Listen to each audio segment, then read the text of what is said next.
Iran থেকে ছোড়া ballistic ক্ষেপণাস্ত্র ও ড্রোনের ধ্বংসাবশেষের আঘাতে সংযুক্ত আরব আমিরাতের একটি প্রধান শিল্পাঞ্চলে ভয়াবহ অগ্নিকাণ্ডের ঘটনা ঘটেছে। শনিবার ভোরে আবুধাবির খলিফা ইকোনমিক জোনস এলাকায় এই আগুনের সূত্রপাত হয় বলে নিশ্চিত করেছে স্থানীয় কর্তৃপক্ষ।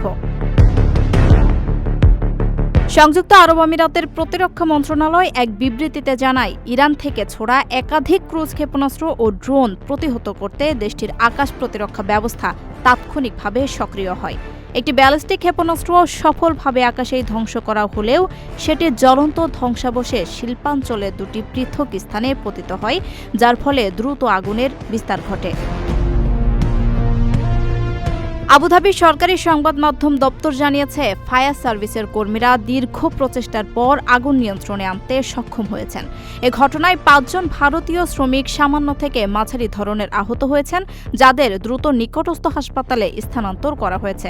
তবে কোনো প্রাণহানির খবর পাওয়া যায়নি।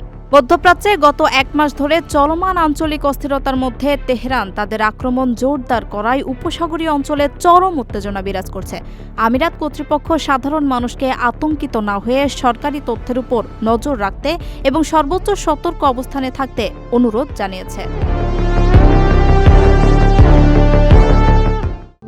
প্রবাসীদের জন্য নির্মাণ হচ্ছে দেশের প্রথম স্মার্ট সিটি, যেখানে থাকছে স্কুল, মসজিদ, হাসপাতাল, সুইমিং পুল, হেলিপ্যাড, পাঠাগার, জিম, সুপারমার্কেট, শিশু পার্ক সহ সকল নাগরিক সুবিধা। মাত্র ৩০ লাখ টাকা বিনিয়োগে মিলছে আকর্ষণীয় ফ্ল্যাট। প্লাটিনাম ইনভেস্টরদের জন্য ঢাকা বিমানবন্দরে ভিআইপি প্রোটোকল সুবিধা। বিস্তারিত জানতে যোগাযোগ করুন স্ক্রিনে দেয়া হোয়াটসঅ্যাপ অথবা ইমো নাম্বারে।